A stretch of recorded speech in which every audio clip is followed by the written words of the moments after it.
Welcome to Brotherly Differences, where we debate with accuracy, facts, and stats. We back again, y'all. Another Thursday, episode 3. Told y'all we was gonna be on it this year. What's up? What's up, world? Let's got just a- get going right away. But my fault, man. Go ahead. We got a full show today for y'all. We got some topics. We're gonna talk about some NFL, NBA, what's currently going on in the world. It's gonna be the real talk section, and we actually got a new part of the podcast we're gonna introduce today called "Stop It or Go On." We're gonna explain that a little later. We got some topics in that too. That's kind of a quick hitter, but that's just something we wanted to introduce. But yeah, we're gonna jump right into it. Let's talk about the NFL. I've been seeing a lot of chatter on these shows like First Take and Undisputed, about quarterbacks. They've been talking about what Dak Prescott is worth and how much he should get paid. We're going to start with you today, Mike. Who are the top 5 quarterbacks to you going into this season? And this could be based off of body of work from last year, last couple years, careers that's still pretty high in the game. So if you want to put like a Breeze or Rodgers or Brady in there, just to give fans insight on what the rankings are. Is just body of work.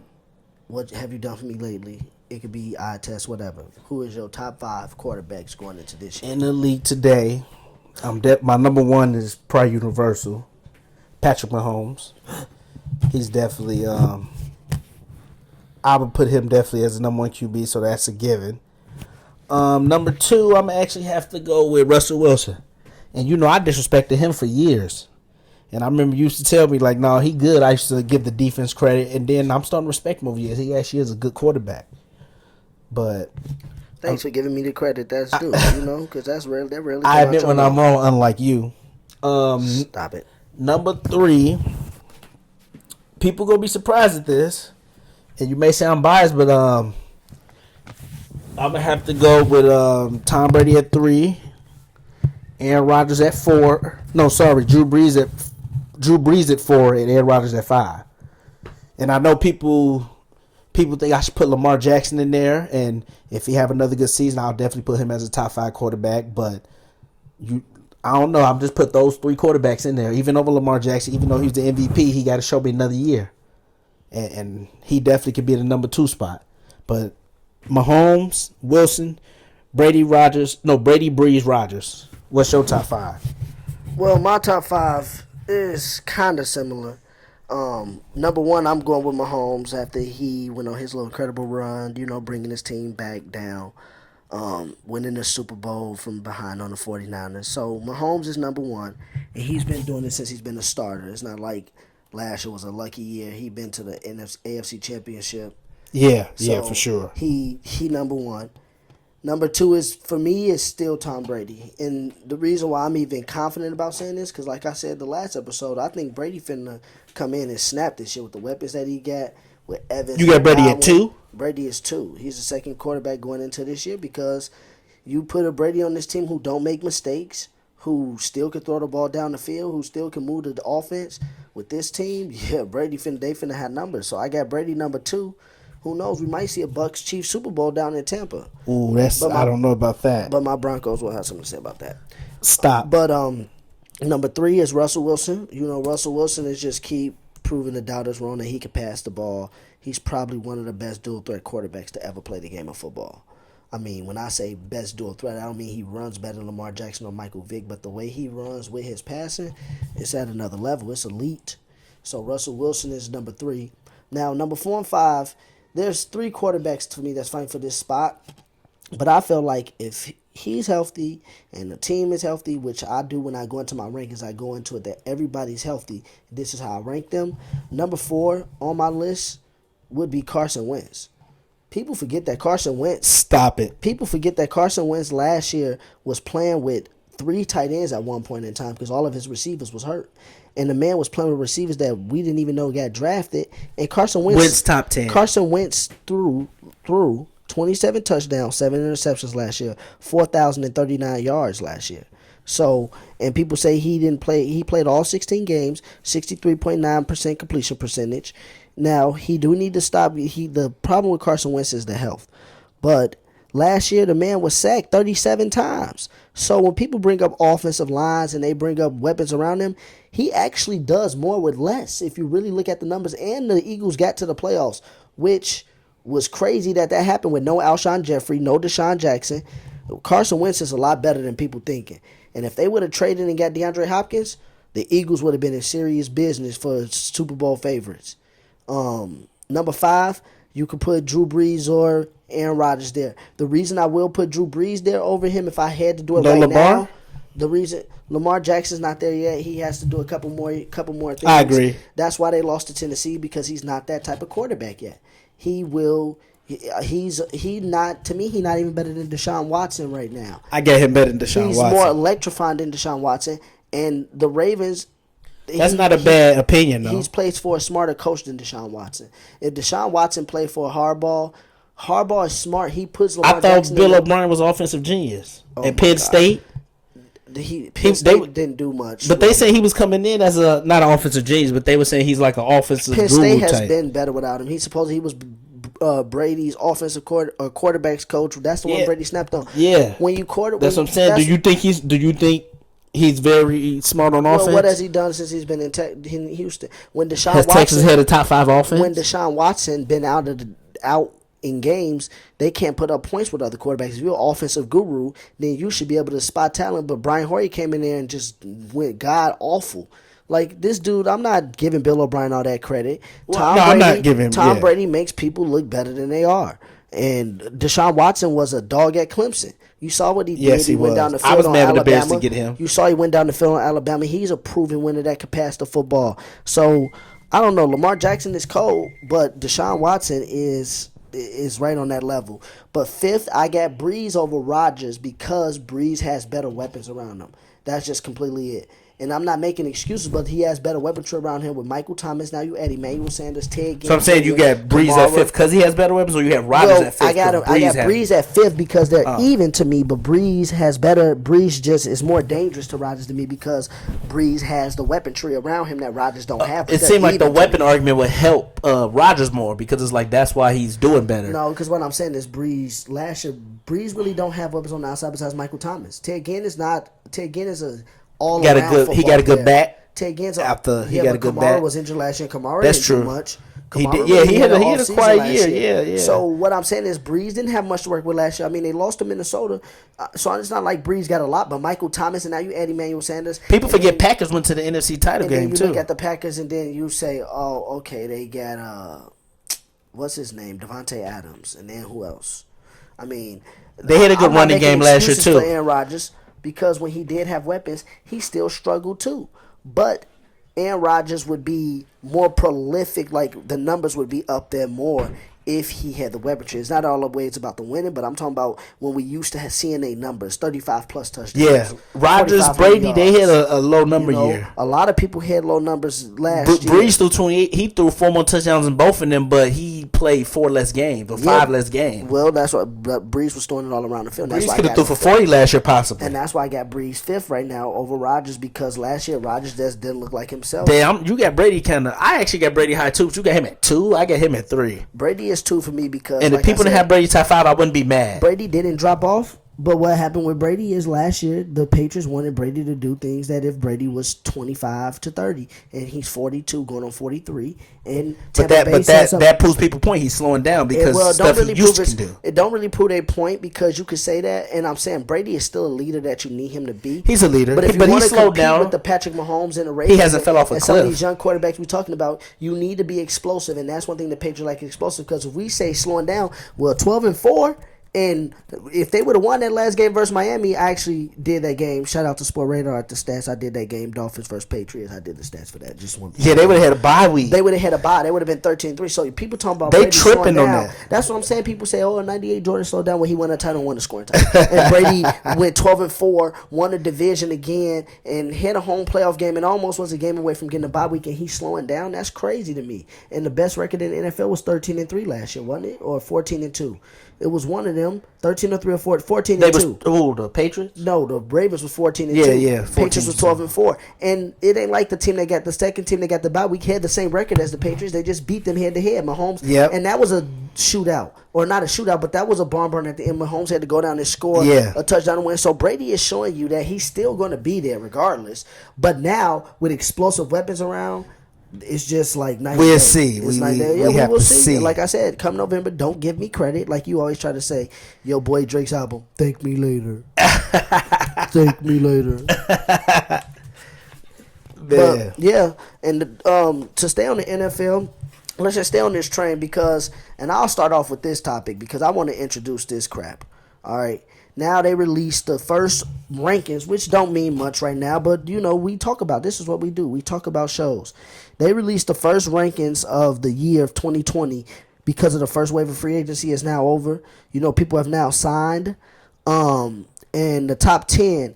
My question was going to be for this segment is, did you agree with this top 10 that I'm about to read off in the NFL? And if you don't agree, what teams do you think could be moved out or possibly moved in, or do you agree with it? ESPN's? Yeah. Okay. Well. Okay, no, that's right. Yeah. Or this CBS. Yeah, but it's the same team. Okay. So, yeah. So, number 1, they had the Chiefs. I agree with the Chiefs being number 1. Number 2, they had the 49ers. Ravens, number 3. Packers, number 4. Saints, number 5. Seahawks, number 6. Patriots, number 7. Minnesota, number 8. Buffalo, number 9. Houston, number 10. And just to let you know, Mike is a Bears fan. I'm a Broncos fan. They got my Broncos 16th. They got the Bears 17th. So they got them right next to each other. But my Broncos made a big jump. ESPN got Bears 18th and Broncos 21st. Okay. ESPN disrespectful, but that's another story. We'll talk about that later. Do I agree with this top 10 that I just read off? No. Because I don't think Green Bay is a top 10 team.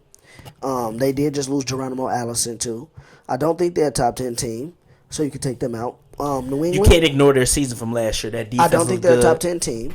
New England, I don't think they're a top 10 team. You keep naming good defenses, but I'm trying to tell you that you're going to have to be explosive and put points on the board because the defenses are good when you have these quarterbacks that can get a lead on a team, and then, you get a stop, and then they don't need to build up all these points. That's why you look at, too, why Brady and Rodgers. And that's what I tried to tell people last year about Rodgers. Don't say the Packers they was 13-3, but it was a team effort. It wasn't like they were just dominating, blowing people out, because my Broncos was in that game with them. It was a close game, but we couldn't score points last year, and Aaron Rodgers knew that. So all Aaron Rodgers had to do was get a certain amount of points, and the defense rolled him to that win. Really, if you look at it. So the Packers this year, if teams have gotten better offensively, and right now through free agency at least, they have not gotten better. So to me, you look at teams that have gotten better. Like I said, Carson Wentz and his receivers stay healthy. Philly's going to be better. Tampa Bay's going to be better. To me, Atlanta's going to be better. So where does that leave you if you can't put up points? Green Bay is one. I mean, you do have Aaron Rodgers, but if they don't get him weapons, I don't see them standing in the top 10. New England, I don't see them standing in the top 10. And then Houston. Houston lost DeAndre Hopkins and added David Johnson. Houston did not get better in any stretch of the minutes.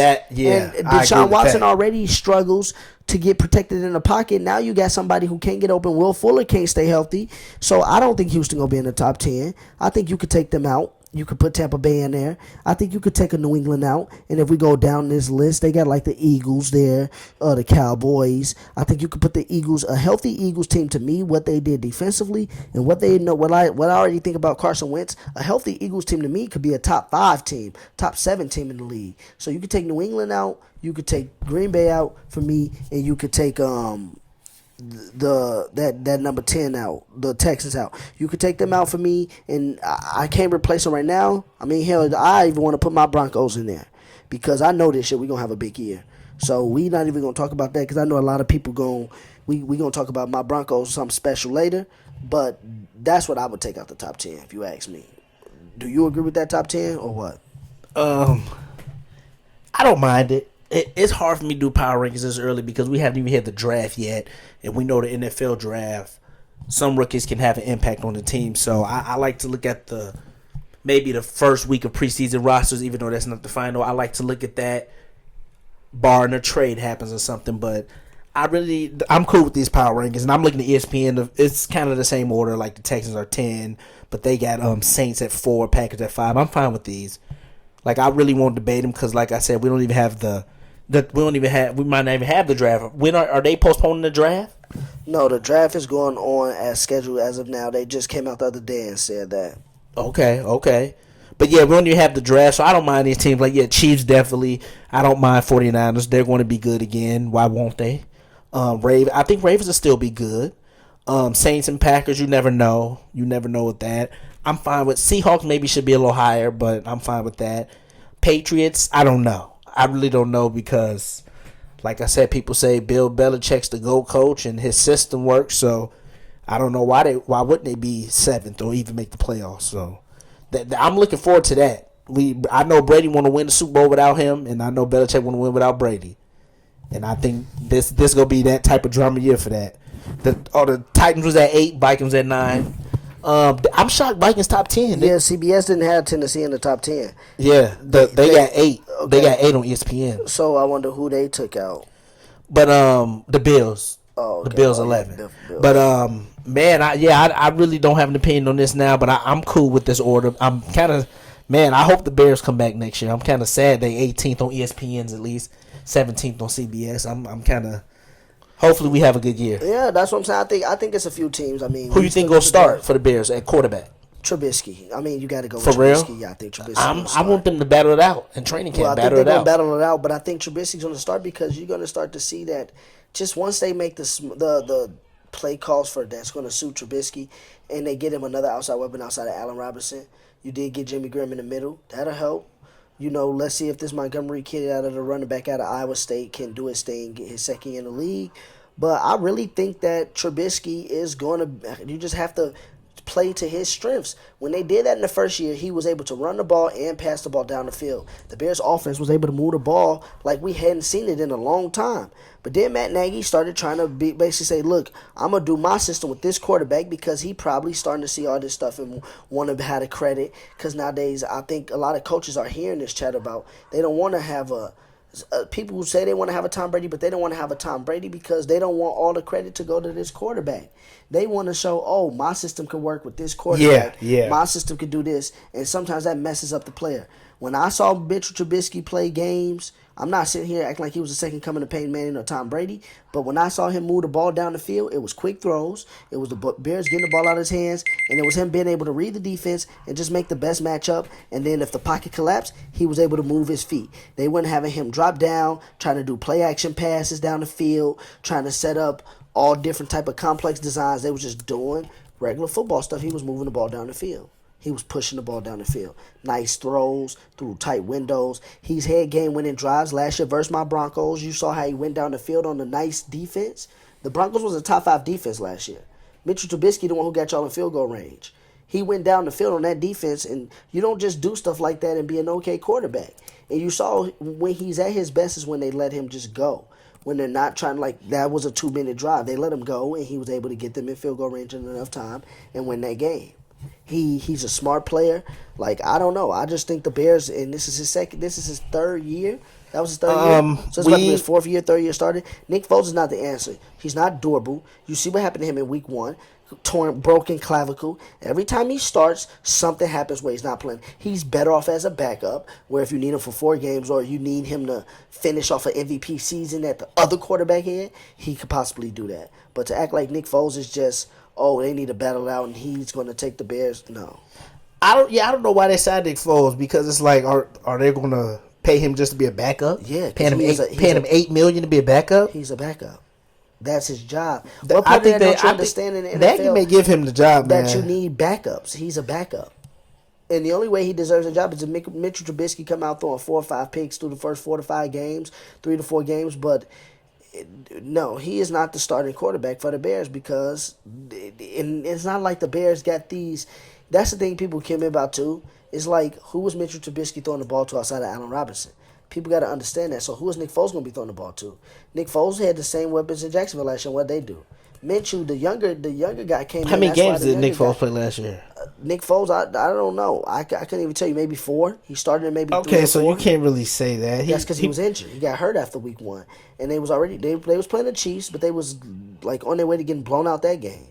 Yeah. And the Pro Bowl receiver for he played 4 games. The Pro Bowl receiver for Jacksonville that became good, Chark. He became good with the rookie Minshew. He didn't get good with Nick Foles. That's what I'm saying. Chark became good. He became a fantasy threat with Minshew, the rookie quarterback, not with Nick Foles. Because Nick Foles is somebody that needs the weapons in place. People keep giving Nick Foles credit for that Super Bowl run. That was Carson Wentz's Super Bowl. Carson Wentz was the better quarterback, but I'm saying you got to give him credit. That team to heights, and all Nick Foles had to do was come in and not miss it. Yeah, but any quarterback just can't come in and do it with Tom Brady in the Super Bowl. A suitable backup candidate. That's my point. And you telling you so you giving him credit? He is a backup. But I'm saying he still gets credit for the Super Bowl. Like he was a you backup. give him credit. But what I'm saying is he's a backup. That's what I'm just trying to tell you. You said, well, they need to fight. He's a backup. And if Nick Foles is fighting for a starting job in your organization, you have trouble. I'm kind of glad that he's a backup. I'm kind of glad they signed him because now Trubisky can't get arrogant. He's going to have to get better if you really want the spot. I would rather have Trubisky start just because this may sound crazy because, like I say, I like how he can move in the pocket. I do think he needs to get his arm strength a lot better because he throws it short when they do comeback routes and stuff. So he needs to definitely learn how to throw the ball further. That's true, but at the end of the day, Nick Foles is a backup. Yeah, and I'm cool with having the backup because if Trubisky get hurt or if Trubisky play bad, you could bench him. So I'm cool with Trubisky started, and I'm comfortable with Nick Foles starting also, but I would rather have him as a backup because Trubisky's bound to get hurt possibly. Him starting playing 4 games again, and Jacksonville broke the bank for him. That's crazy. Yeah, they did. But let's go on to the next topic. We're going to stick with the NFL for one more topic with y'all. You know, thanks for being patient with the NFL. I know it's not football season. It's basketball. Well, right now it's not no season. But you know, y'all know the point. But you know, I'm in football mode too because I breathe and live football. I be telling my roommate that all the time. I be like, dude, I'm gonna talk about football March, April, May, June, July, all the way up until it starts. I'm like that about NBA though. I mean, I'm like I'll talk about NBA too. About NBA doing football. People like Mike, shut up. It's football season. NBA, but with the NBA, with NFL, with NBA is more like all time stuff or who won a title, or we reflect on like the best. With NFL, it's like minute to minute stuff. It's like just drama feel. It's you got to. The last but not least NFL topic today. Let's go into a greatest topic, greatest of all time topic. I like these when we talk about the greatest NFL team to never win a Super Bowl. I know a lot of y'all, our show, for some of y'all that's listening on YouTube, Facebook, Twitter, a lot of y'all that probably don't know what we based out of. We based out of Minnesota. We moved here from Chicago, so we've been living in Minnesota half our lives. So this topic may sting for a few Vikings fans because I know some of y'all might have the 98 Vikings team in there because I'm going to tell you, I'm going to let Mike go on this one first, but I was real close to picking the 98 Vikings team on this topic. So, Mike, who would you say is the greatest NFL team to never win a Super Bowl? Think hard because I said the greatest. Mine is too easy, though. So, mine is too easy. And everybody knowing, I think it's the 16-0 Patriots. And I know that's probably not a lot of people's either, but that's mine. They had one of the best offenses I ever seen. One of them. I'm not going to say they had the best offense I've ever seen. I'm going to say one of them because there's a few more like the Rams. Your 13 Broncos one of the best I've ever seen. 98 Vikings was, but we were the best offense you ever seen. Stop. I'm not going to say stop, but yeah, y'all was one of them. But I say the 07 Patriots because, like I said, that offense was so dynamic. The defense wasn't. They didn't have one of the greatest defenses, but they definitely, that offense was so good. Tom Brady and them looked unstoppable, and the Giants just shut it down. In the playoffs, they was low key getting shut down a little bit, even by Jacksonville. But what's yours? So the 16-0 Patriots. Yep, that's my mine. Greatest team of all time. I know people going to try to say it got a little bit of bias. Is some bias in it. I got the 2013 Broncos. My 2013 Broncos was probably the greatest team to not win a Super Bowl because you got to look at how they was led and who they was led by, the sheriff himself. And that was only his second year. 55. That was his second year in Denver because after the first year he threw 38. The second year he threw 55 touchdowns and 10 interceptions. They scored 606 points, which was first that year in the league.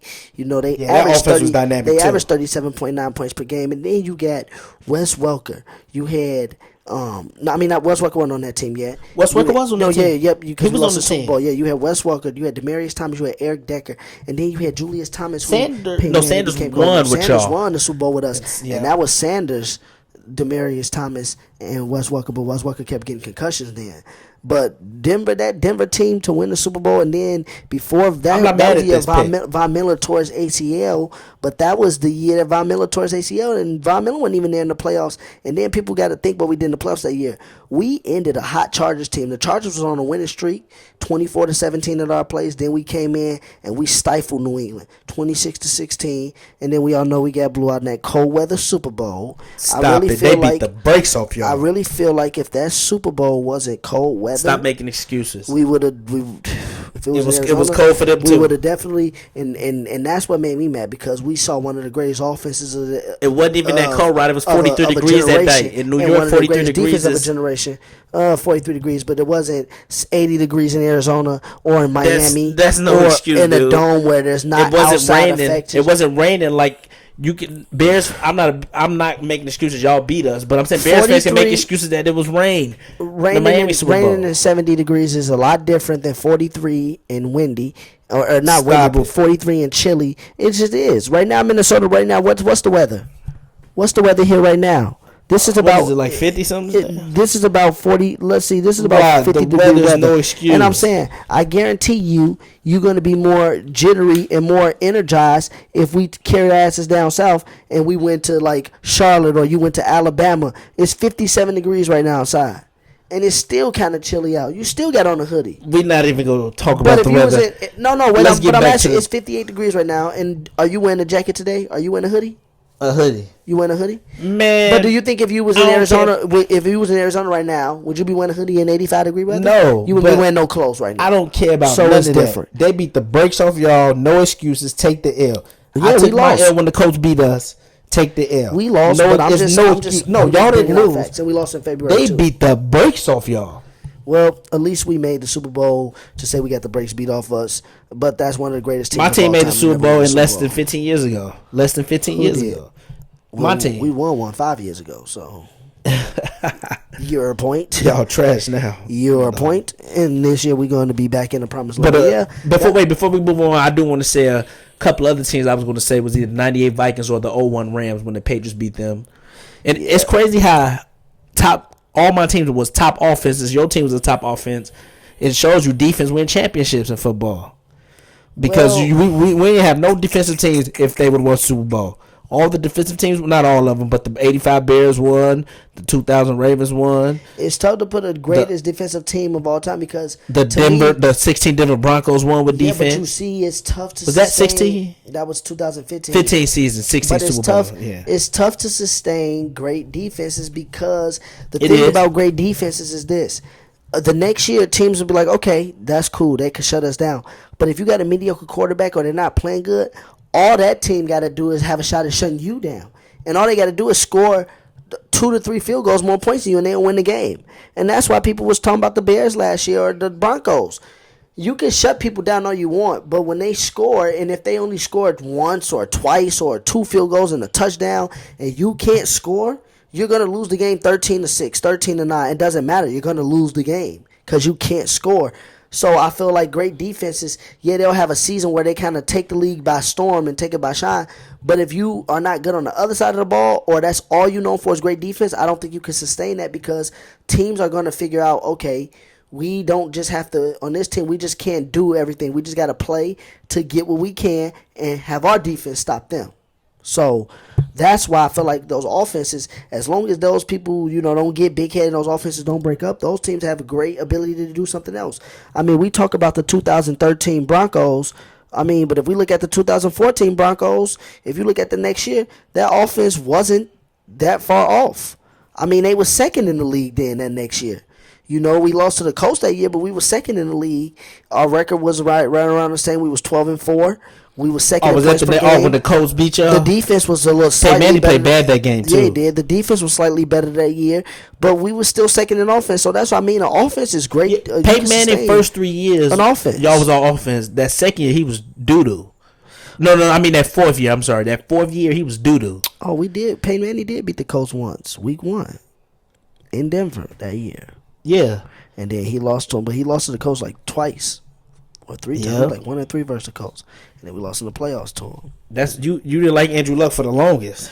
Hey, man, he snapped that game, boy. He snapped that game. What's the next topic? We getting on to the real sport, NBA. Yeah, so now we going on to the NBA. So now, look, let's say it's going to be similar to what we just got done with, because instead of the greatest team, we're about to talk about the greatest player to never win the title in the NBA. And the greatest player for me to never win a title, I'm going to have to let y'all find out. Mike, who is yours? You know, I want to say Iverson because he's my second favorite player of all time, but I'm not gonna say Iverson. And you may be mad at who I'm gonna say. I don't think you will be, but a lot of people do not respect this man. And he the only player in my top 20 without a ring. In my top 20, he's the only player without a ring, and I'm gonna go with Karl Malone. Karl Malone to me is the best player to never win a ring. And it's not just because of his stats also. Karl Malone was consistently, people want to say LeBron's consistent too, for 17 straight, 18 straight years, just putting up great numbers. Karl Malone did that also for about 17 straight years. But then his 19th year with the Lakers, he didn't put up the crazy numbers. But he put up great numbers consistently. They did go to 2 finals. He never won a title. The Jazz were chokers.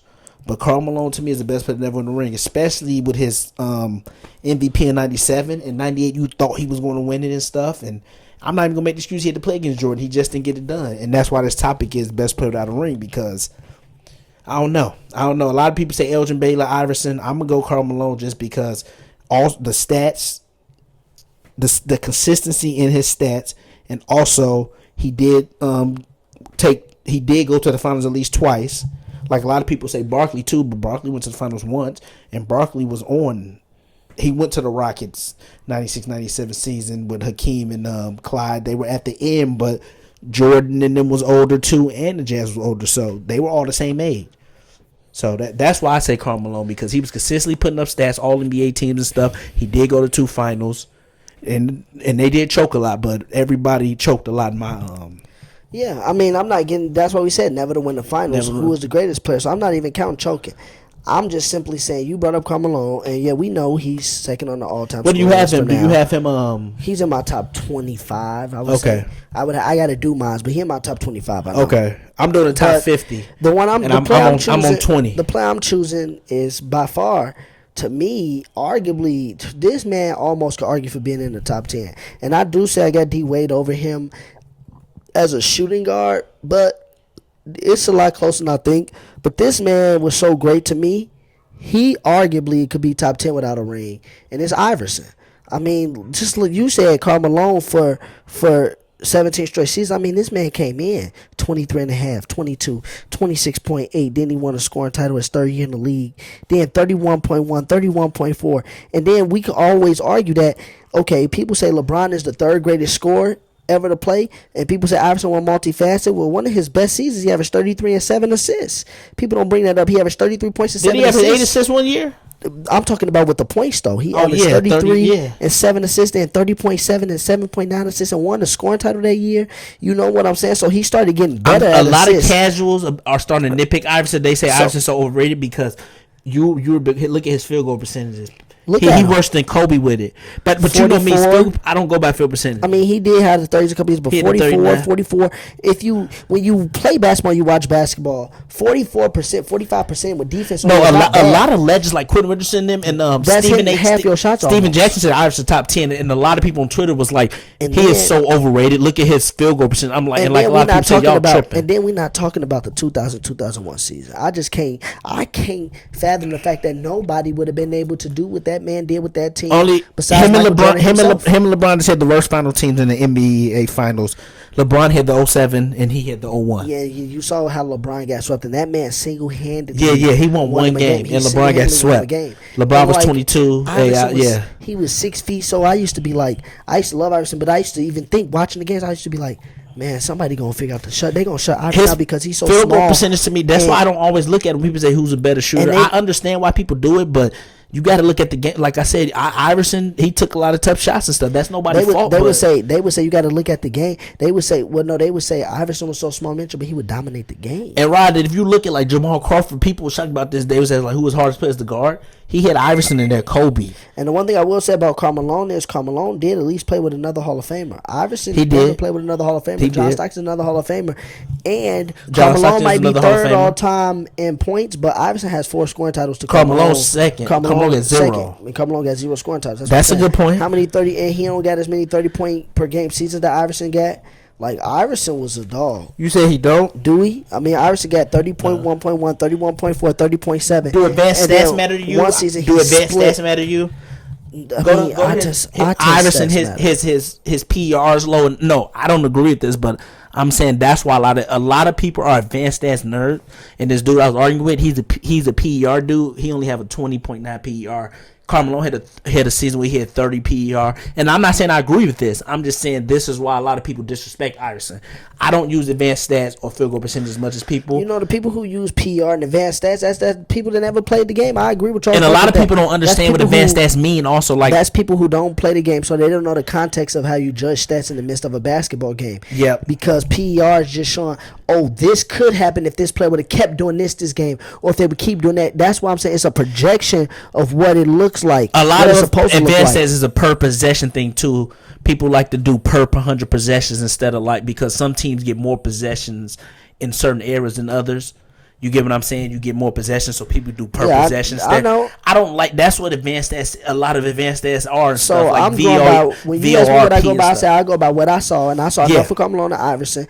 I go by what I saw. I go by. But that's why a lot of then people I like. look, then I do look at the stats too, but I say, okay, this is what I saw, and then these are stats that accumulate. Oh my god! But that's this why, is that man. But is. you said what you saw. Like, this is why we disrespect generations before us, because you never saw Kareem, Bill, and Will, and you. I and saw you enough just- games. I've seen enough highlights. I've seen enough games that I've watched on ESPN Classic. back I in always the say day. this: Bill and Will are the only players in my top 10 that's unfairly ranked, because I didn't have a lot of eye test stats for them. All I really have to go off is really their stats and rings and stuff. So I need to watch game. I wish I could get the NBA catalog where I can go back and watch some of those games so I can fairly you rank them. They're unfairly ranked for me. They're the only two that's unfairly ranked.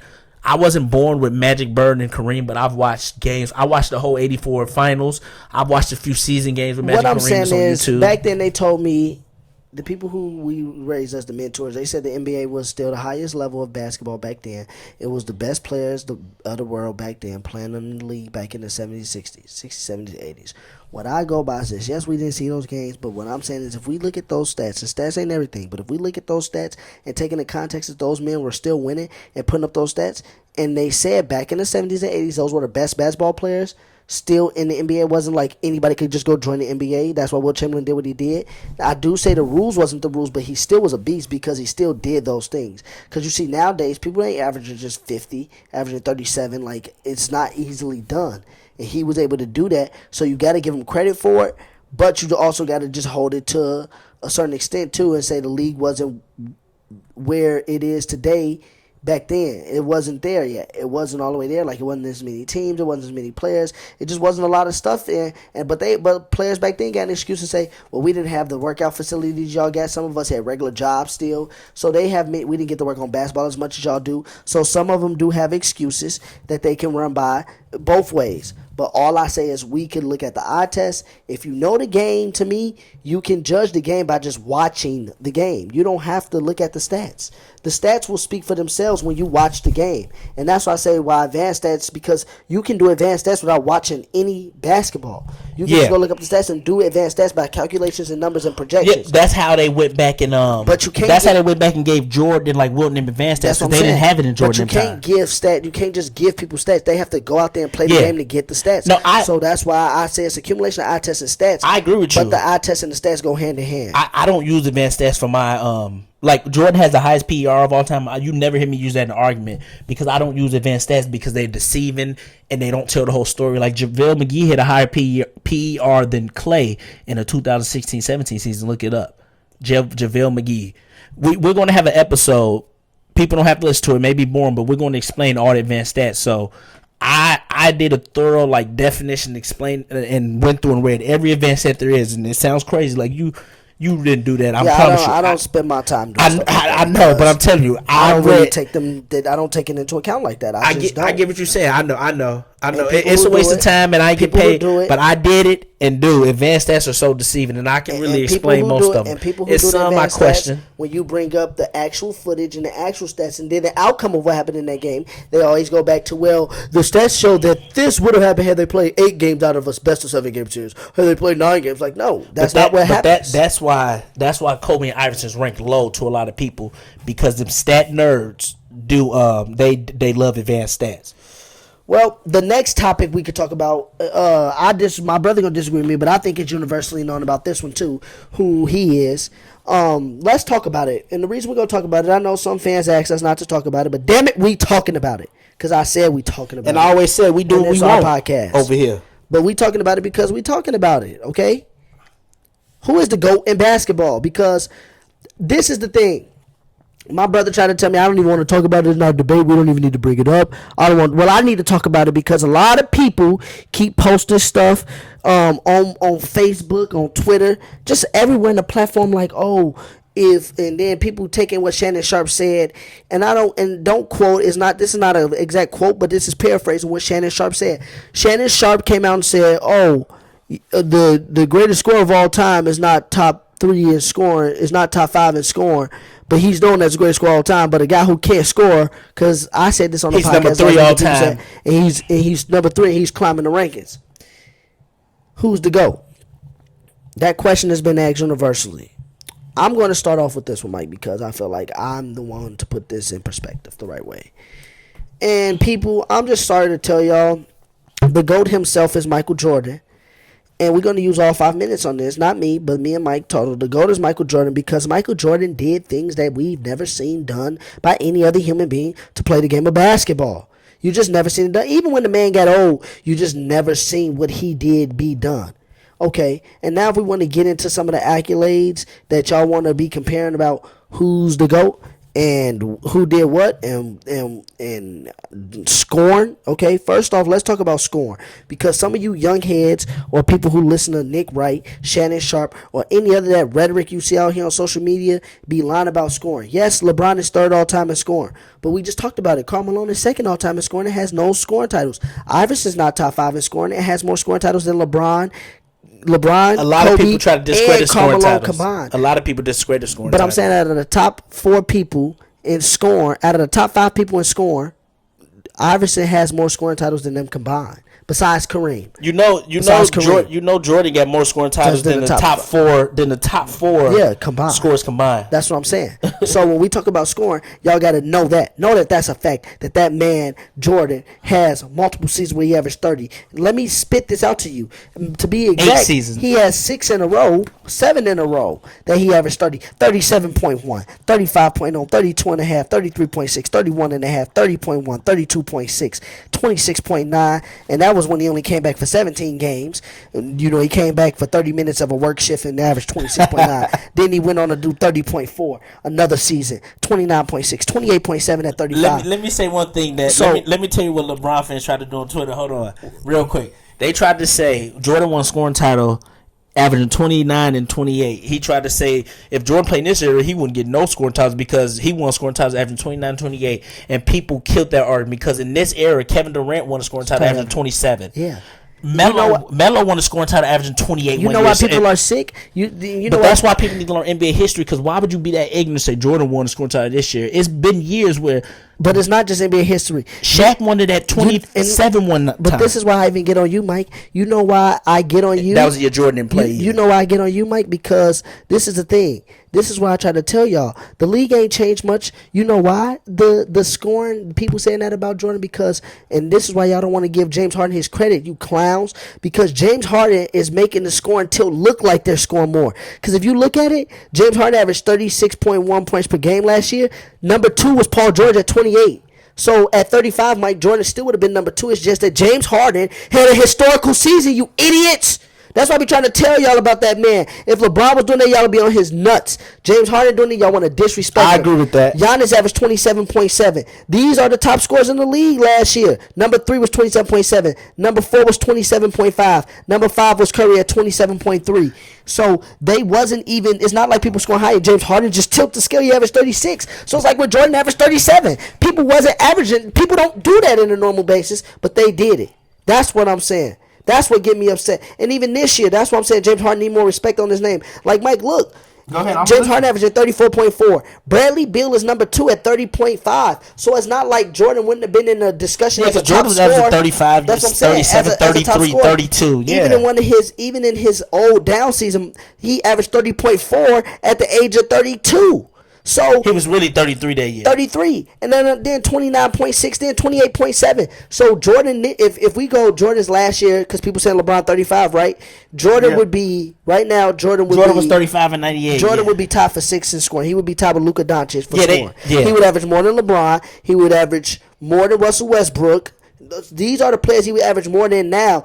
And then. Yeah, but we can't compare Jordan's stats because his stats would be better in this era because if you go by pace. Well, no, but I'm he just still saying, would be averaging what Harden averaging. And he was 35 with a lot of miles, and he played all 82 games. So the GOAT by far is Michael Jordan. 10 scoring titles, 6 rings, 6-0. I don't get more because we want to keep it at a minimum. But Michael Jordan, 11 times All NBA, and that don't matter to me. But Jordan also was the clamp guy too. He's also the greatest perimeter defender of all time. Dude, I'm talking to this dude right now. We was just talking about like they saying LeBron's a better defender because he can defend all 5 positions. And like this one dude says, stop with that narrative. He can't defend all 5 positions. What he can do is you could put him on 5 positions, just like you do KD. You could put them on 5 positions, but when nobody say KD is the GOAT because he got great defense, because you can put him on 5. LeBron has never effectively guarded all 5 positions. But I do think his defense is better than you give him credit for it. He does have D, but it's not on Jordan level. LeBron has more athleticism. People keep saying he locked up Rose in 2011. He never locked up Rose. But he did lock him up in the clutch. He never locked up Rose to me. The Miami had a defensive scheme, and LeBron was the one at the head of it. But he never locked up Rose, and the reason why he locked him up in the clutch in Game 4 and 5. But that's it. I don't even say that. But people say he locked him up the whole series. I don't say he locked him up ever. Joe Anthony and Dwayne Wade was waiting on both sides of him, and then all the Bulls did was close out. He closed out on shooters, and the Bulls had no offense to think of. He didn't lock up Rose. We're going to deal with that. We're going to do a Jordan versus LeBron on the next episode. Who's the GOAT? I'm not even going to have this conversation. Jordan's the GOAT. Well, I just went in. And I know people, and I know I talked a lot, like I said, people. But I just went today we only had 5 minutes to talk about it, and I went on the scoring. The only reason I chose the scoring angle on it because lately that's what Shannon Sharp said. This is what people have been saying about LeBron is scoring, so that's why I focused on the scoring to just. Total scoring is a longevity thing. Nobody says Kareem the GOAT because he lead the league because he the all-time scorer. Well, no, and I know that, but that's what I'm saying. The reason I address scoring today because I know people that listen is gonna say, well, all you did was bring up how he could score. We know that in his titles. I'm saying that was only one angle of me bringing it up. When he played point guard, if they wanted me to, we can have a whole hour special and everything I would bring up on why Jordan is better. But I said today I chose the scoring angle because that's what I've been hearing people. If Jordan played point guard like LeBron is, he can average a triple double. Jordan, when he played point guard for the last 13 games of the year in the 88-89 season, he got 10 triple doubles in 11 games. That's what I'm saying. Then the first 2 games he didn't, but then the last 11 he did. 88, 89, 32, 8 and 8, 32 and a half, 8 points, but then 8 rebounds. He only played point for that time because he wanted to, but once playoffs started, he didn't. And then play we talking about field goal percentage, 2-point field goal percentage. He shot 55% from the field, and Jordan shot jump shots, 53% overall from the field, and he averaged 32 and a half, 8 and 8. And we talk about overall being the best. Yeah, Jordan's the GOAT. Yeah, Jordan's definitely the GOAT. Assists and rebounds. I always say LeBron can pass better than Jordan. So yeah, Jordan's not gonna have more assists. But I do think if Jordan played point, he can average a triple double like Westbrook. If he played point, easy. I really think if he can stuff the stat sheet and stuff. But easy. Jordan and like the man came back at 50 and averaged 20. People try to use Pippen to say why Jordan not the GOAT, that he had the second best player in the league. It's like, okay, you can say that he didn't have the second best player in the league, but I'm saying Jordan's still the GOAT. It's like everybody's had somebody. Magic had Kareem. LeBron had Wade and Bosh. LeBron had but the Kyrie one thing that people Love, can't say about Jordan that you can say about all those other Jordan had Pippen and Rodman. Jordan made Pippen.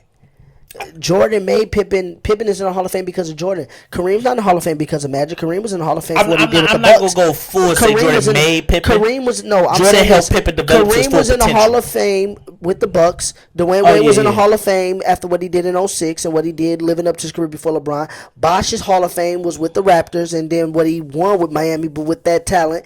Shaq Hall of Fame was with his own self. Kobe Hall of Fame was with himself. Jordan Hall of Fame.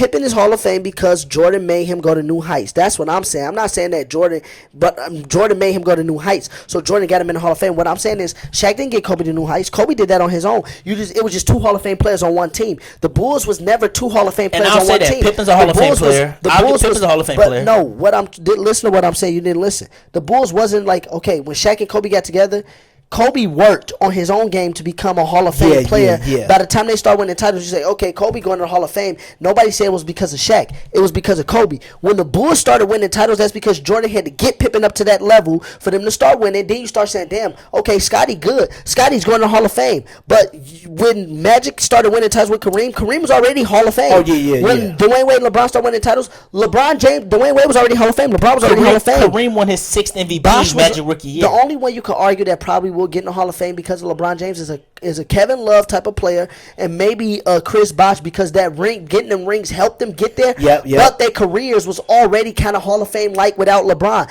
Kevin Love averaged 26 and 13 in Minnesota. Bosh averaged 24 and like 12 in Toronto, and was on his way to becoming a Hall of. If Bosh could have stayed in Toronto for 12 years and averaged 25 for 10 consecutive years, Bosh would have been in the Hall of Fame. Yeah, he just wouldn't have a ring. For sure. That not the case with Scottie Pippen, averaging 7, 8 points and not being better. Jordan lifted him up to Hall of Fame, and that's what I'm saying. Jordan is the only player to me in NBA history that you could take and say that he kind of made somebody else. Bill Russell did it to his championship team. He made Hall of Famers. Some of them was only Hall of Famers without. It was some. No, yeah, I'm saying Sam Jones was Hall of Fame without Bill Russell. And Bob Cousy was a Hall of Fame without John him. Havlicek also. Like so, but there was a lot of Hall of Famers without him. There's more Hall of Famers. There's more Hall of Famers on the Celtics. That's because they're winning titles. What I'm saying, dude, Pippen became. Yeah, the titles help. That's why Draymond Green sadly may get in. Pippen became because a versatile the rings player. Will help him. Pippen became versatile on both ends of the floor, and then people want to not give Jordan credit about Pippen's defense. What I'm saying is, Jordan won Defensive Player of the Year in 87-88. That's Pippen rookie year. Pippen wasn't known for a defense. He wasn't known as a defensive prowess. And also, don't let people. Have you ever seen the '91 finals? Yeah, I know about the Magic Johnson stuff. But hold on, let me go back to that. Jordan won the Defensive Player of the Year, so that shows you that Jordan was a better defensive player. People say Pippen was a better defender. I don't know how. And Pippen became this great defender of all time. That goes to show you that Jordan molded him to start. Oh, for sure. But people don't want to give to start. So that's what I mean by Jordan molded him to Pippen became that player because Jordan showed him how you could become a versatile defender with your length and your strength, and then offensively have you play aggressive and strong, how you can be helpful to what we doing here. I'm arguing with this dude now. He was like, if Pippen would have just went to Seattle, Jordan would have no rings, and the Sonics would have been winning. Running a team of the 90s. Pippen wouldn't be in the Hall of Fame. Pippen wouldn't be in the Hall of Fame, and Pippen probably would have been a role player. And people don't know. That's what I'm saying. People don't know how Pippen would have developed. Pippen we saw him develop with the Bulls. You know how he would have developed, and the Sonics didn't have a Michael Jordan, so Pippen probably would have phased out of the league because this dude didn't play in the game. This dude didn't play in the game because of a migraine. A lot of people get Phil credit for helping. No, that's not Phil Jack. This dude didn't play in the game because of a migraine. And Michael Jordan dropped 37 in the finals because of the flu. So that just goes to show you that Michael Jordan was on a different 38. That just goes to show you. No, but I'm just saying that just goes to show you how great Michael Jordan is and how I believe that he made him a Hall of Fame because that just goes to show you what Michael Jordan could do for himself. You know how we say practice what you preach? Michael Jordan probably told Pippen, play through that migraine, and Pippen did. Quick question, and then 10 years later, Michael Jordan showed him through the flu game. We both have Jordan as a GOAT, but here go another question. And you don't agree with me with this. Does anybody else have case for a GOAT? There's no case. I agree with that to a certain extent, but I'm not going to agree with it fully because, look, I agree. There's other players who have a case like you can make. He got swept depending on your criteria. Because I know you're talking about he got swept. No, not just LeBron. No, it's you talking about Kareem. This is dude Rusty Buckets on Twitter. He got swept. He did. He got a YouTube channel too. He did a GOATmentary, and he basically said there's 9 people you can make cases for depending on your criteria. And the 9 people, I won't name them all, but you know it was like Tim Duncan, Bill Russell, Wilt Chamberlain, LeBron, Kobe. I'm sorry, Bird, Magic, Tim Duncan Kareem. never repeated. Jordan. And that he was just bringing up cases depending on criteria because if some people's criteria is different, right? Some people is strictly rings, and then they say Bill Russell. If that's somebody's criteria, then that is. Then you have to. Well, you can say strictly rings all you want, but I just say. And then some people go by total stats. Some people go by I go by advanced stats. I go by that thing. It depends on your criteria, but what I do is start questioning your criteria when it started being hypocrisy. I go by that thing that we all held on to when we first played sports. Even Michael Jordan himself. Okay, I go by when you first started loving the game of basketball. Your parents, your dad, or whoever, some older mentor took you and you watched the game, and you was at a park and you watched and you said, "Man, that dude is the best player on the court. And we say, okay, why would you say that? Okay, because defensively he locking people up, they can't score on them.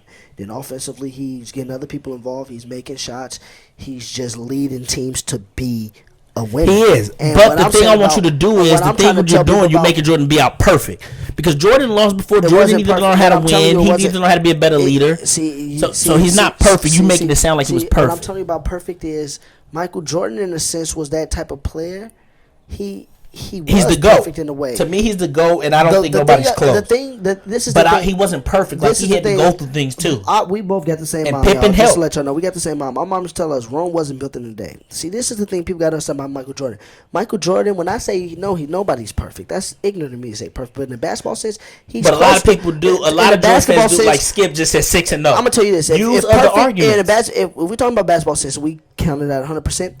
Perfect. Michael Jordan would be about 99.8. Okay, and this is why I will explain why he's perfect to me, because at the time when he got drafted to the Bulls, obviously the Bulls wasn't a good team because he was a high draft pick. He was number 2, so the Bulls was not a good team. So Michael Jordan came to there. When I say when my brother tried to say he didn't win, he wasn't perfect because you have to build people up to the standard of greatness. We all saw the movie Coach Carter. That's a true story. They were bad at basketball, the same exact players. And the funny part is, and this is why I try to tell people, I'm a coach, and this is why I try to tell people, I do agree that best player, my brother, we disagree about player culture, and I do agree you need players to help you win. You need good basketball players. But what I'm saying is, if you got somebody who will play who's solid enough and will listen and play and got skill, and they're not the best at that point in basketball, you can work with them. You can teach them. Coach Carter, if you go back and you watch the scene when the one dude said, I'm not signing contracts, he said, Coach, we lost our leading scorer from last year. Even though they was bad, he said, well, we'll have a new one. What I'm trying to tell you is Coach Carter had to build that team up to that type of mentality of winning. Like, losing is not okay. That you have to be able to win. That it doesn't matter who want to be with us or who not. We're going to win without them. Okay, if he don't want to be here, somebody else is going to be better. It takes a different mindset to have that. Michael Jordan already had that mindset. The Bulls didn't have that mindset right away. I just told you, Scottie Pippen didn't play in the Game 7 because he had a migraine. That's not something you could teach. That's a mindset. See, Michael Jordan had that mindset of, okay, we got to be able to beat the Celtics. We got to be able to beat the Pistons. So we have to be able to do this. We have to be able to play through this. So it wasn't that he wasn't perfect, and I'm not giving him no excuses. His team wasn't perfect because you can't look at somebody and say, okay, he dropped 63 in the game and got swept, and then try to blame him. Okay, what else can you do? You want to score every point in the game? But let me tell you what the haters say. A lot of them say, you can bring up LeBron stats, and you say, I don't care about the stats. He lost. So what I'm saying is, because what I'm trying to tell you is, at that point in the career, who did LeBron, when he was scoring 50, who was LeBron uplifting to get better? And then did LeBron get better? See, when Jordan was scoring 63 and he lost, the next year, what did he do? He came back and got better. LeBron got swept the next year too. Then he didn't come back and get better. Jordan would come back and Jordan got better. Jordan pushed the envelope. The Celtics swept them, but go look at the games. They was close games. They went to double overtime. The game he scored 63. Like, it wasn't Jordan, just he had 43 and 37 on them. It wasn't just him getting blown out and getting embarrassed. And that's another thing I try to tell you too, Mike. When it comes to losing, it's not about losing. See, I try to hold people to a certain extent. That's why I don't get on Curry for losing Game 7. You know, he had 17 and he played bad. They still barely lost. But when you look at, sometimes you see LeBron losing series, you be looking at the game, they lose the series 5-1. You be like, damn, they can be by 40. Yeah, but even like Kobe and 08, they get blown by 40 and stuff. It's a different type of losing. Like, when Jordan lost to the Pistons in Game 7, when he started going 7, it was respectable. So that's why I try to tell you too. Sometimes when the best play the best, somebody has to lose. We can't end in a tie. So if you lose respectable, it's gonna hold against you. But if you get blown out and you don't make it a competition, then that's going to be worse to me than just losing by a field goal. Like, and that's why I tell people, Jordan, losing by a game-winning shot. Yes, Jordan has lost, but like a lot of people do hold the 6-0 because the finals is the biggest stage. Like, that's why and it's like LeBron's 3-6, and that's why I say just the finals. Jordan, but that's why I tell LeBron fans, like, if you say Tim Duncan or Kobe's better than LeBron, I'm like, that's fair because you can use the 3-6 against him. But it's other people who.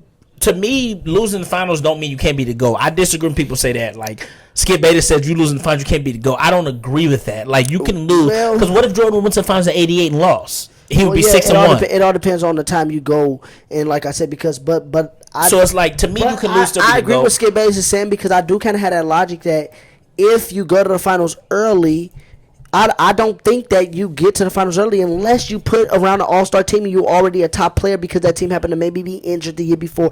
But I don't believe that if you are Michael Jordan, LeBron James, Kobe Bryant type of player that you are going to get to the finals. And Zion could be the best player in the league in the next 20 years. We don't know. But what I'm telling you is I don't see Zion getting to the finals in the next 3 to 4 years, especially if he doesn't go team jump, if he just stays with the Pelicans, because, Mike, he's going to go through those bruises and bumps. The reason why I agree with Skip Bayless is because what Skip Bayless is ultimately saying is if you lose the finals, if you get there early, it's either one or two reasons. You either really that good where you carry them to the finals, okay, then we can look at it and say we can't hold that against you. Or you either team stacking and you lose in finals. And if you lose the finals, then that's why you can't be good. But if you go through the route that we judge you by, the route that everybody, a sports fan, loves, when you do it the way that the greats do it, the Jordans, the Kobes, the Magic, the greats, the way the greats do it without stacking teams, what I'm saying is people are going to say you're going to go through those bumps the first 4 to 5 years. You're not going to win. You're not going to get to the time, especially if the league is where it should be. You're not going to just get to the league because, like I said, Zion is in the West with LeBron and Stephen Curry, and I don't see him beating Kawhi Leonard. I don't see him beating none of them in his first 3 years in the playoff series. That's why I say losing the finals is not a big deal for me. But also the reason I hold some of LeBron finals against him because, like in 11. You had a 3-1 All-Star advantage. You had 2 people in your prime, and you lost to Dirk. And Mavs was a good team. Dirk didn't win it by itself. They played good roles, but they was older. LeBron, you don't lose that series. And I know people keep bringing up Kobe got swept. Kobe's not the GOAT to me either. I hold that against Kobe a little bit, but the reason I get on LeBron a little bit more because he had a super team. You had Wade and Bosh. Kobe had Gasol, but that was really it. People say Bynum, but Bynum is not as good as people think. Bynum had one good year, but we'll get to that another day. But also, that's why I tell people losing the finals mean nothing. But the reason I use LeBron's because even he had to play against. So we agree. He had help. We agree. I agree. He had help in the finals, so that's why I use finals against you. When you lose finals, you're supposed to win. And y'all see what y'all made us do? We said we was gonna be on this for 5 minutes, and it turned into 15 to 20 minutes. We knew Jordan, but like I said, we know Jordan's the GOAT. That just had to be addressed, like we said. But now, and I can bring up so much. Yeah, who can't? I mean, he's the god of basketball. And I don't use total stats like a lot of people. And I'm sorry for you religious people that listen, but Jordan to me is like the god, the messiah of basketball. That's just what it is. He the GOAT to me. He the greatest player of all time. That's really it. I won't go that far. And I told y'all we had something new in the show for y'all to further move on from that. Not to interrupt Mike on that, but we agree, Jordan's the GOAT. But to further move on, we have a new piece in the show because we like to say stop or when Mike say stuff ridiculous because I rarely do those things. But we like to say stop it. So we came up with another segment. This one really, y'all, we only get 30 seconds to talk a piece. It's quick hitters, 30 seconds a piece. So I introduce one question topic. Mike could talk for 30 seconds. Then I chime in with my response for 30 seconds. He will introduce the next question and so forth. Today, we got 3 questions because we just going to try it out. It's called the stop it or go on section. So even if we say stop it, this is how it works. I would say something like the 85 Chicago Bears is the best team to ever play in the NFL. Mike would say, like, stop it. And he would explain why he's saying stop it, or he would say go on, or explain why he agrees with that and go on. So go on basically means you agree with it. Stop it means stop. You're disagreeing with it, but you're explaining why for both. And then 30 seconds to talk. Got the timer here going, and then I'll go. Today we got 3 topics. And so I'm going to start off reading the question, and then Mike is going to start off with his answer, and then next Mike will read the question, then I'll start off, and then so forth, so on. Y'all get the gist of it. All right, so we're gonna start now. I'm gonna start with the question first, then I'm gonna put the time on the clock. The first question: stop it or go on. Cam Newton and Jameis Winston should both be starters this year in the NFL. I'm gonna say go on. And I'll give quick reasons. I won't go detail. The reason I say go on because to me, even though Winston's 30, he threw 30 picks and 30 touchdowns. He still threw for 5,000 yards. A lot of those was empty yards, but he still can pass that ball. He just need to continue to get more experience. And he was just a bad season. Peyton Manning threw 28 interceptions. Brett Favre used to throw a lot of interceptions too. Let him keep going. That was his 3rd or 4th year. I think he should be a starter, and I think Cam Newton should be a starter. With me, I think that go on with Cam Newton, stop it with Jameis Winston. Or with Jameis Winston, you can go on. It all depends on the team, because I do agree with you. Jameis Winston do 33 touchdowns, 30 picks, so he can throw the thing around a yard, 5,000 yards. But he's a head case. He don't know when to stop. He don't know when to not try to use his arm talent. He has a lot to learn. So I think Jameis Winston's best situation is he needs to go to a job where he can compete. Cam Newton is still a winner. He just needs a better system around him, and he needed a new change of pace. Cam Newton should be a starter this year for sure. Next topic. Next topic. A healthy Bucks team is a. Hold on. I'm gonna have to read that over. Is it what? Lock to win the East. Oh, okay. A healthy Bucks team is a lock to win the East. I'm going to say stop it. I will say this. I'm going to say stop it because I think my Heat can compete with them. I think Miami can compete with them. I think the Pacers can compete with them. And I think if the Sixers is healthy, get their head straight, they can compete with them. So I would say stop it. The East got more competition. I don't want people to be making excuses. About the East is this, the East is that. That's why Giannis got to the finals. He has competition. They are the favorites, but stop it. They can be beat. Mike, go. I say go on. A healthy Bucks team to me is definitely going to the finals. I don't see nobody beating them. I do see them having close series though. I think he can give them a tough series, the Raptors, Celtics, but they're going to the finals. Healthy Bucks team. All right. Next topic, last but not least. The Broncos will win 10 plus games this season. Stop it. They'll probably go 6-10, 7-9. That's all I gotta say. I ain't even gonna give you a reason why. Because your team is trash. So he only wasted 15 seconds, so I'm gonna take up the other 45 seconds. And I'm gonna tell him, and I'm gonna say, go on. We're gonna win at least 10 games. At least 10 games. Anywhere from 10 to 12 games. Adding Melvin Gordon, adding Jarrell Casey, adding Glasgow to short the offensive line. Drew Lock, second year. I like what we did. Noah Fant, Cortland Sutton. We got a lot of draft picks to go get some weapons outside of Cortland Sutton. Our cousin, we related to him, Deshaun Hamilton, in the slot. He having another year coming back. I like the continuity of what my Broncos doing. We're going to be a top 3 defense, arguably number 1. You heard it here first. We did lose Chris Harris, but we got a young secondary. We got Abuya in a trade, and we got draft picks. So we definitely will win 10 games for all you haters, and we will challenge the Chiefs. You heard it here first, and that's it. I like that. We gonna do this every episode. I like it. Yeah, that was a stop it or go on section. That was our first time trying it out. We put our heads together and came up with that. So I hope y'all enjoy that. But that's just like some quick hitters, quick points, quick stats, and we go on. And we coming up now. We coming up now in the end, and y'all know what that means. When we at the end, y'all know what section it is now. This is the section that everybody that could chime in. That if you're not a sports lover, it's the real talk section. And today, we don't got a bunch of topics like we had last week or the last couple weeks. Today, we got one thing, and it's about it's basically about the current events or what's going on around the world today. And y'all, I want to talk about this because I want to talk about it in a sense that we talking about essential workers and who essential, Mike. And we got people out here that make hundreds of thousands of dollars, and they go into these places sometimes, and they disrespectful to these people. They haven't been humble, but these people are the reason why you're able to do certain things now. You're able to get groceries. You're able to still get gas. You're able to still feed your family. And you eat and you take care of yourself to a certain extent. Because these people that sometimes you throw money on the counter or two at the gas station or at the grocery store because they don't make as much as you. And, you know, I feel like a lot of people need to step back and take a look at this and see maybe this coronavirus is a good thing happening because people are being humbled now to see that if the world shut down, how much we will need each other. Even though we should be social distancing, in a way, you still need each other to help provide. And I feel like some people need to be humble. And that's even coming from me. I'm talking about people with college degrees in general. You know, some people aren't humble. And after I graduated college, people were like, Rod, you work at a gas station, you be mopping the bathroom, wiping toilets. I said, because I'm not above no job of making money. And now people are seeing that that all these different jobs really didn't seem important, or they didn't seem big, or they disrespected these people. Now they seeing that, man, these are the first people that we need. These are the first people we going to.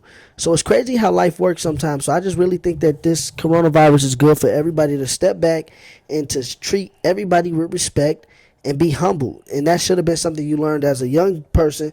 But, you know, there's people that did learn that. Then once they get to a certain point, they start talking down on people. And And I'm gonna give it over to Mike in a second, but they start talking down to people, or they start becoming a certain way because of the stuff they achieved, and they forget where they came from, or that may happen. So something like this brings you back and make you remember. And the last thing I'm gonna say is, another thing that's killing me is people are starting to see that certain jobs that you have to do. For example, parents are now having to be teachers at home, and see, that's the thing that we don't specialize and we don't think about. See, people think that now, the one thing that's wrong with our generation, we think that a lot of people I grew up with in my generation around my age, so I would say I'm 20, I'm gonna be 28 next week.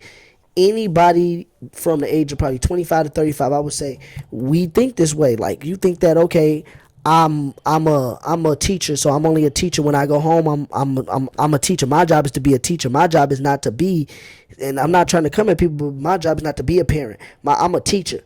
The school that my kids go to, that's the teacher job to teach them. Or you might say, I'm a behavior dean, or I'm an accountant, so my job is to be an accountant. No, now you're starting to see that you are needed to do other things with this, because some people not even working and they have to be at home. You have to be a teacher, or you have to be whatever is needed for your family or your child. If you got kids, or if you don't get kids, whatever needed, you might have to be that person. So you have to wear a different hat. So this is also another time where people need to specialize in multiple things, because some people were only good at one thing, and now that they can't do that one thing, they're saying, well, this person should have did this, so now this person can have the ability to be able to do this. No, you need to be well specialized and help out, and stop just trying to do one thing and be great at one thing and not really know how to do nothing else. So if something like this happens, then now you the person with all the degrees, you got all the money, but you don't have any skills. You don't know how to do anything. All you know how to do is talk about how much money you get, but as you see now, money doesn't matter because you can't buy anything. So this is what people talk about when we talk about living that virtuous life. I'm just saying, I feel like now people are starting to see you have to start to treat people with respect. And it should have always been that way. But people need to treat people with respect, and people need to understand that you need to learn how to wear multiple hats and be able to do multiple jobs for everybody to be able to benefit, for teachers to be able to do their jobs, for you to be able to be a good parent. Everybody got to help everybody. Now people are starting to see what people have been talking about and complaining about for time. I want to get more on the school thing about parents having to actually teach their kids and stuff and help them do work and stuff. And I think, see, to me, parents should do that anyway. Yeah, that's what I'm saying. And parents should do that anyway, because it's like you can't depend on the school to teach your kid everything, and you need to teach them certain things that you don't get taught in school. And that's one thing that I make sure I do. Don't get me wrong, I get lazy at times when we don't do it every day and stuff, but we should do it every day. But to me, I'm sick of the parents like, I actually get to do school with my kids and stuff. I'm not saying a lot of people say that, but I just see something on Twitter. I see people talking about schools need to open back up. I'm like, stop it. You need to take this time to really know what your kid know. I'm starting to see, I need to respect teachers more, because it's tough. Like, when you think your kids should know this, but they don't, get frustrated if they don't know it. But you got to be patient. Yeah, it takes patience to be teachers. So I'm glad parents got to step up and actually teach their kids, see what their kids know. And you need to do it if school's in. And Mike, see, people be thinking I'm weird because I tell them what we used to have to do when we grew up. Like, when we came home, we didn't just have to do homework. We used to have to handwrite. Mama used to make us do like certain weird stuff. And we used to be like, why we got to do this? Why we got to do that? But then when we got to school, it was like it was easy for us. You wasn't like dumbfounded. You wasn't sitting there like, oh, I'm not going to participate because I don't know how to do it. Versus some kids that as soon as they go in the house, they get to put their backpack down and go right outside. They don't even look at their stuff, and they say, well, the teacher taught them that at school. Yeah, I totally agree with that, because it just got to be, you just learn more that way. You just learn many different ways. But when you learn it from home, school just basically becomes a reinforcement. It's like practice and then going into a game. If you practice right and you practice consistently, when you get into the game, you're not going to be pressured. You're not going to be worried. You're just going to do everything you practice, and it's the same thing in school. Yeah. If you practice at home on all the things that you learn, reading, writing, math, when you get to school, you're going to be able to articulate those things in front of a teacher. And also, the teacher at a lot of schools, teacher is one teacher, or even a teacher aide, or like we call them AEs in the district. They teaching 30 kids, so you don't know if your kid getting like the for even me. When I was in class, I didn't really understand a lot of things until you keep, like you say, keep practicing. Yep. Yeah, you got to go over Repetition is key. Repetition is the I father was of just about to learning. say, you show people patterns. That's why I love math, because I could show somebody a pattern and then they never knew math and then they get it for the rest of their life because they just go off that one pattern. So you got to be, like you said, sit down and teach people one by one, or you have to be able to just get that type of training from home and then it's reinforced in school and you're like, oh, I remember this. And real quick too, I do want to talk about like the job thing. We need to appreciate it. I agree with you on that, and I have with my friends. I have got on a few of my friends who work at certain jobs and stuff, and I teach them about, oh man, go make that little money or something, or I wouldn't do that. So I agree with that. I have did that before for sure. I've roasted some of my friends when we get into it and gabbing them about their job. I have done that, but like I said, now you said roasted them, but it's like, but see, even you at the college, you took some jobs. Yeah, I used to work at McDonald's in high school and stuff. I took your nose up against them. Yeah, and I wasn't publicly on Twitter just getting on people, like people on Twitter I've been seeing. Yeah, it was more of a friend thing, a get on certain thing. workers. I never did that out public. I wouldn't get on nobody I do. But like I have did it with my friends and stuff, like roasted them about a job they had or something. But like you say, this stuff like this teaches you need to respect all jobs for sure, because one day that'll be me working that. No matter what type of job I have now, you never know. I may have to do it one day. And like I said, I have worked. Yeah. I have worked a certain job before that I didn't want to do, or I've talked about somebody for doing it, and I did it. So it's like, and one thing I also want to bring up. I know we're talking about social distancing, and I know but see, I just feel like that's another way the government want to keep people away from the people. Distancing, social distancing. I feel like, one, I'm not saying is go against them and party. I'm not saying do all that, because I know some people going to get mad and listen like, right, you need to take this more serious. No, what I'm saying is this need to also be a time where we need to make our community stronger.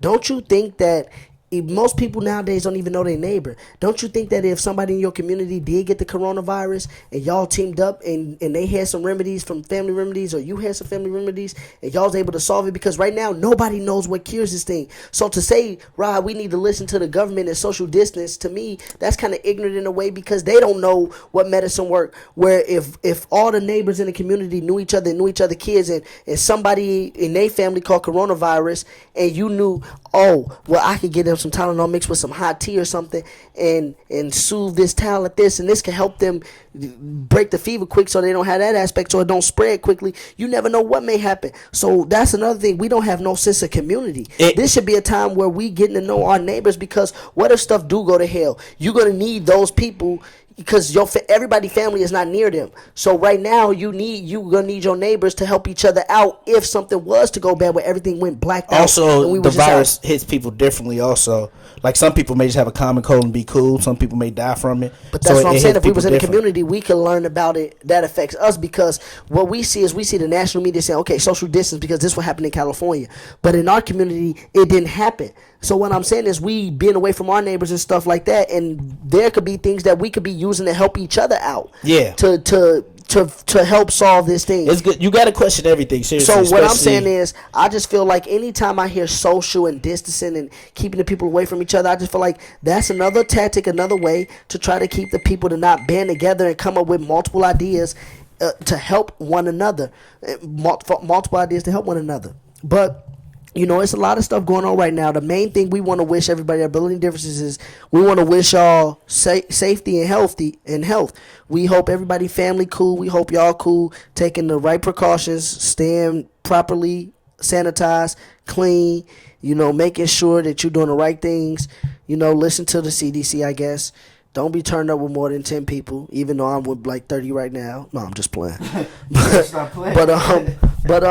do the right things to stay healthy, y'all, and be smooth out here. We gonna put this up on Facebook, Twitter. We gonna get an Instagram and Snapchat coming here real soon. Like we always say, listen, like, share, comment. And if you want to reach out and join the podcast, hit us up. We got enough room in the studio. Also, give us some topics to talk about. Yeah, hit up the pages, the Brotherly Differences page. You can hit up our regular Facebook pages. If y'all want to hear us talk about a certain player, a certain team, put it out there in the space. We'll talk about it. If y'all want to hear something in the real talk section be talked about, put it out there. And like I said, if you want to put your voice behind the mics, hit us up. Come on the show. We do this for y'all. Anybody man. can get this work in sports debate. And- And I will say you did good in the Jordan thing today. I really didn't give my reasons why Jordan was the GOAT, but you actually did it for me. I was just saying we gonna have like for I another said, topic. and we definitely will talk about that more. Like I said, I came at it at the scoring angle, so people want to come at me about it. I got more points. I just wanted to use the scoring angle. I got a lot of I've been points. seeing them talk about how LeBron third now, and how if Jordan was the greatest scorer of all time, why he not top 5. So I had to just address that. Yeah, no, I wanted to agree. address a few But things. that's be another episode where we talk about like all time stuff or Yeah. this person versus this person and stuff. So yeah. listen, like, share, comment, y'all. We appreciate y'all rocking with us for that third episode here, 2020. Next time we do this, I'll be 28. That's crazy. Yeah, we're gonna bring it to you weekly, and then we're gonna add another podcast where it's just when we talk about one topic or something. Yeah, that'll be cool. Music yeah, podcast or I think the something. people might want to hear us, give out a special shout out. So thank y'all. Y'all have a blessed day. Enjoy. Oh yeah, happy birthday, Makai. My son just turned 2 happy today. Yeah, shout out to my nephew. Happy birthday to Neff Makai. He gonna be the next sensation of the family hoop wise. Him and our other nephew Tay. Yeah, For happy real. birthday, Makai. Uncle love you. Yup. All right, brotherly Happy birthday. differences. April 2nd, 2020. Peace. Peace out.